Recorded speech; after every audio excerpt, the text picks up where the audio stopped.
Pelihara tu jenggot tak cetek adalah. Tidak apa-apa putih-putih sedikit seperti saya.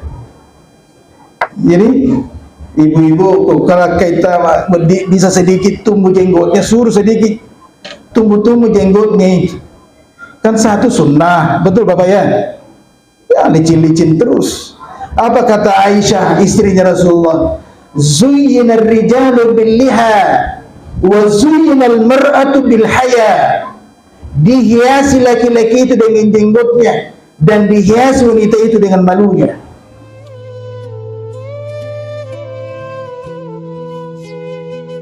Alhamdulillah wassalatu ala Rasulillah wa ala alihi wa sahbihi ajma'in, amma ba'd.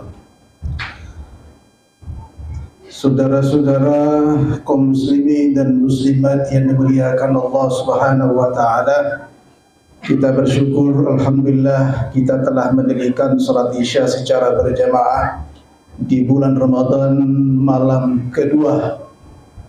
Semoga Allah Subhanahu wa taala menurunkan taufiknya, rahmatnya, ampunannya kepada kita semua. Ada 3 hadis yang ingin saya bacakan kepada bapak-bapak, ibu-ibu kaum muslimin. Sebelumnya kalau saya ceramah di masjid ini seperti masuk di kampung sendiri.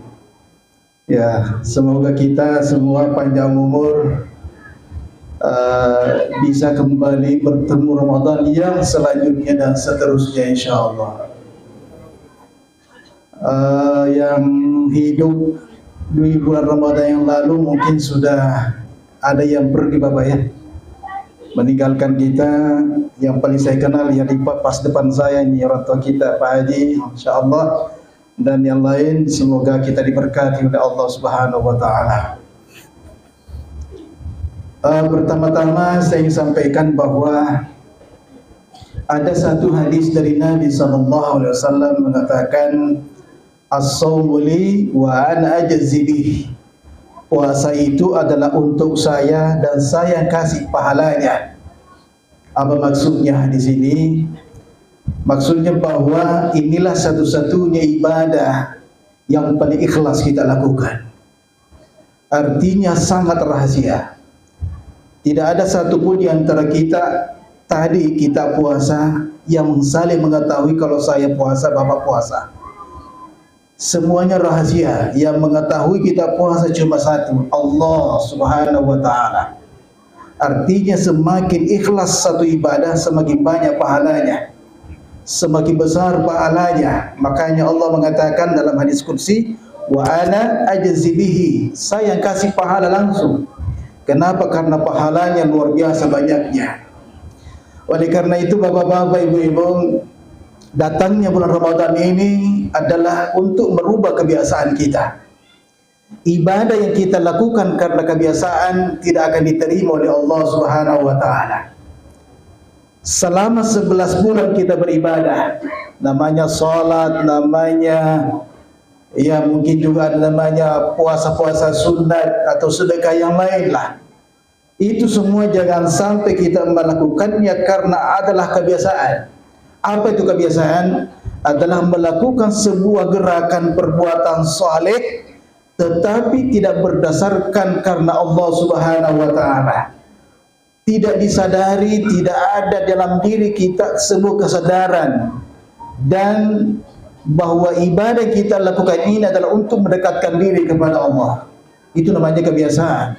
Seperti kalau kita ada orang salatnya cepat, ruku'nya cepat, sujudnya cepat, ini karena taat atau kebiasaan? Apakah dia lakukan salat ini karena kebiasaan atau karena taat kepada Allah? Jawabannya siapa? Nggak usah dijawab. Kita baca surah Al-Fatihah dengan ini kebiasaan atau karena taat kepada Allah? Ini yang mau dirubah oleh bulan Ramadan. Jadi bulan Ramadan datang untuk merubah kebiasaan-kebiasaan buruk seperti ini di dalam salat kita, di dalam ibadah-ibadah yang lain. Kebaikan kita kepada istri, kebaikan kita kepada suami, anak, kepada bapak dan ibunya, jangan sampai itu kebiasaan, bukan karena taat kepada Allah Subhanahu wa taala. Makanya setelah datang bulan Ramadan berubah kebiasaan kita. Betul Bapak Ibu? Kita langsung bangun pagi, ibu-ibu kita langsung masak jam 3 pagi, habis salat subuh tidur sedikit, iya kan? Terjadi perubahan luar biasa. Maksudnya apa? 11 bulan lamanya kamu beribadah, beramal soleh, jangan sampai dasarnya adalah kebiasaan. Oleh karena itu semua perbuatan amal soleh yang kita lakukan, mulai yang namanya salat, yang namanya hubungan sosial, ibadah sosial, kebaikan kita kepada keluarga kita, harus betul-betul disadari bahwa itu adalah perintah Allah Subhanahu wa taala. Kemudian hadis kedua, ada hadis mengatakan begini, man lam yada' qauluz zuri wal 'amal bihi falaysa lillahi hajatan ay yada' ta'amahu wa syarabahu. Nah, hadis ini bahwa antara hubungan kita dengan Allah dengan hubungan dengan manusia tidak boleh dipisahkan.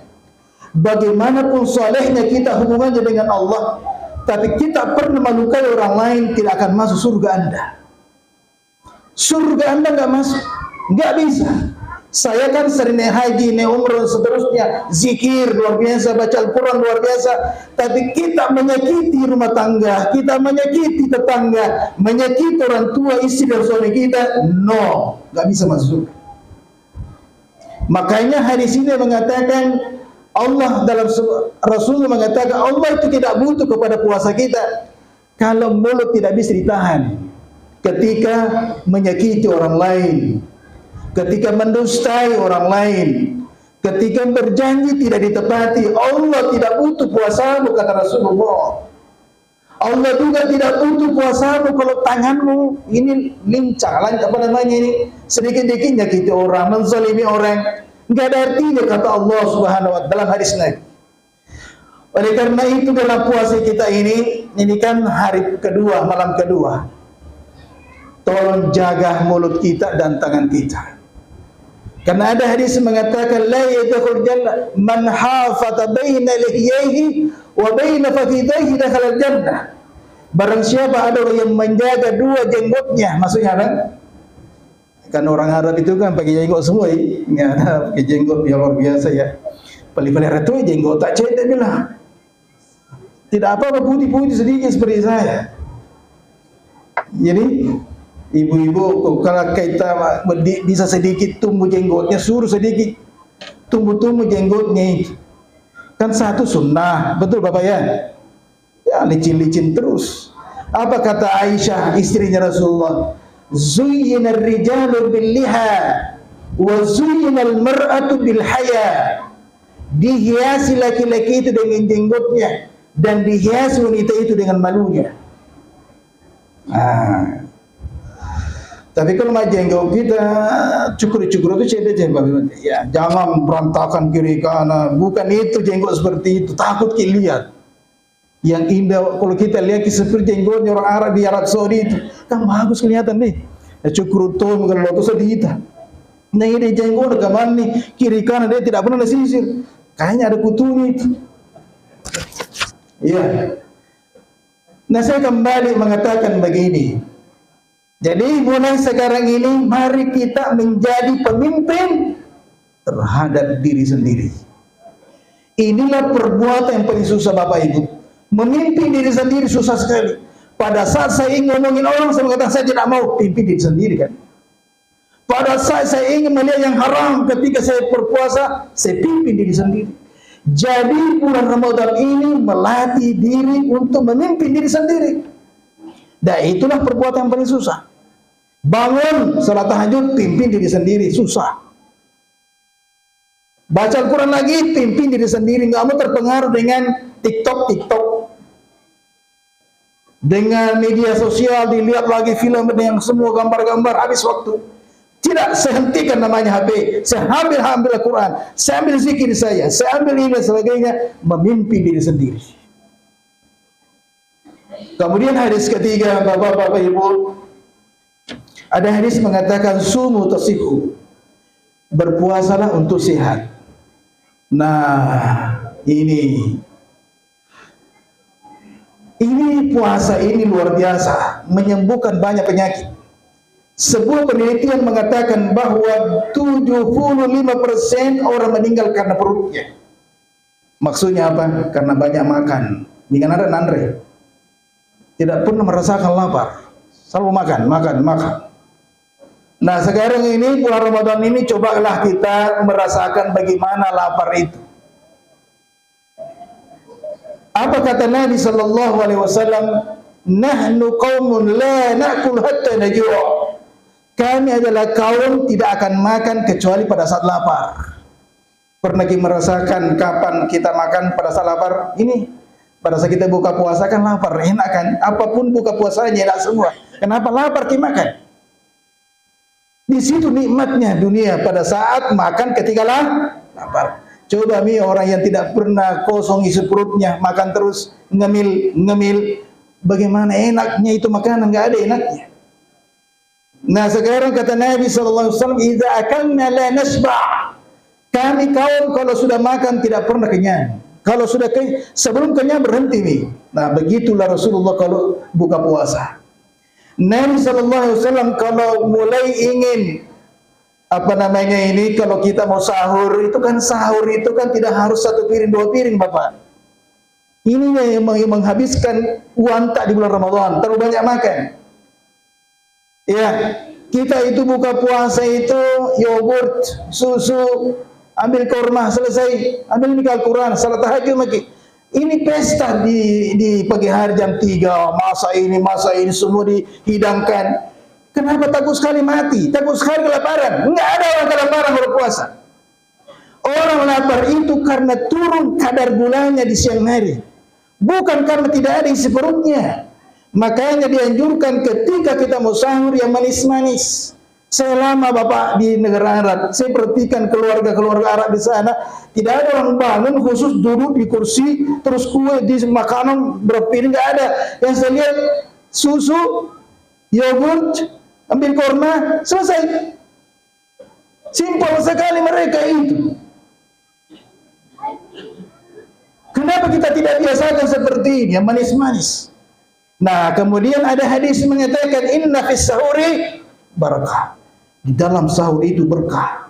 Makanya setiap teguk air yang kita minum, taniakan hati tak maka daya buang, sembuhkanlah penyakitku ini karena berkah sahur ini ya Allah. Karena hadis mengatakan berkah. Jadi setiap biji nasi yang masuk, air minum yang masuk pasti ada berkahnya. Tergantung nyata. Sama kalau kita minum air zam-zam. Ada air zam-zam minum tapi denamnya labuk bawang. Nah, begitu caranya. Jadi jadikanlah obat setiap sahur kita. Masa 30 kali kita sahur tidak ada yang berberkah, tidak ada yang masuk, pasti menyehatkan badan kita.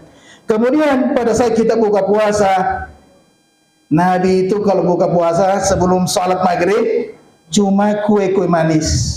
Kalau Nabi ini tidak dapat kue manis, itu namanya ratabat dalam hadis. Beliau makan kurma. Kurmanya ganjil, paling banyak 3. Coba Bapak Ibu, 3 kurma terus air putih, selesai, kenyang makin itu.